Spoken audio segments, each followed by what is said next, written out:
बिस्मिल्लाहिर्रहमानिर्रहीम। मां इलाही बख़्शो ॼण अॼु तव्हां सां गॾु आहियां हिकु नई CSS जे साल पेपर सां गॾु। CSS साल पेपर सिंधी 2008। हेठि ॾिनल सही या ग़लति जवाब आहिनि, चूंड कयो।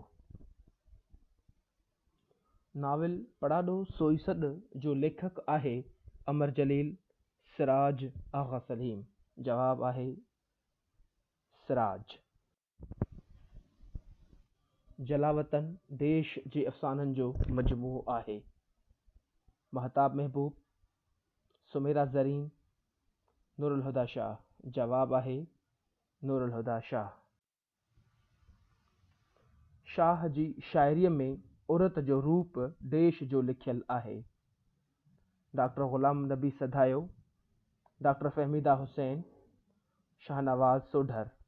जवाब आहे डॉक्टर फ़हमीदा हुसैन।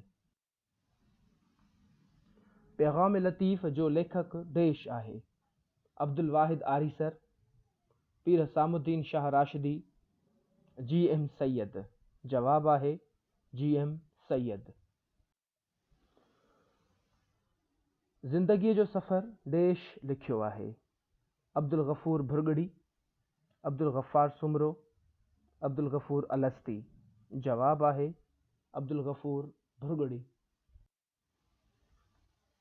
शाह सचल सामीअ जो लेखक देश आहे। मोहम्मद इब्राहिम जोयो, अब्दुल हमीद सिंधी, डॉक्टर नबी बख्श ख़ान बलोच। जवाब आहे मोहम्मद इब्राहिम जोयो। डॉक्टर गुरबख्शाणी देश लिखियो आहे। मुक़दमे लतीफ़ी, मज़मून ऐं मकाला, मकालतुल हिकमत।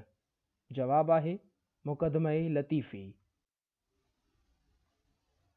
शबनम शबनम कंवल कंवल देश जे कहाणियुनि जो मजमूओ आहे। अली बाबा, नसीम खरल, नजम अब्बासी। जवाब आहे नसीम खरल। आऊं ओहाई मारोई देश जो किताब आहे। ख़ैरुन्निसा जाफ़री, महताब महबूब, सुमेरा ज़रीन। जवाब आहे सुमेरा ज़रीन। काफ़ी नाले किताब देश जो लिखियल आहे। तालिबुल मौला, अब्दुल जब्बार जूणे, ग़ुलाम अली अल्लाना। जवाब आहे मख़दूम तालिबुल मौला। बयानुल आरिफ़ीन लुत्फ़ुल्लाह क़ादरीअ जो रिसालो आहे। ग़लति।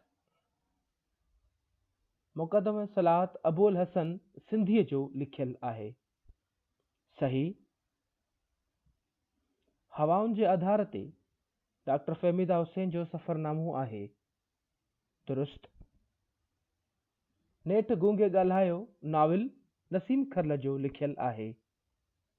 ग़लति। मोहन जो दड़ो नाविल आग़ा सलीम जो लिखियल आहे। ग़लति।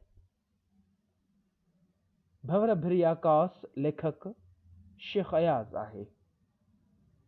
दुरुस्त। अंदर जनी उञ अफ़साननि जो मजमूओ आहे। ग़लति। सिंधी ॿोलीअ जो बुनियाद डॉक्टर नबी बख्श ख़ान बलोच जो लिखियल आहे। ग़लति।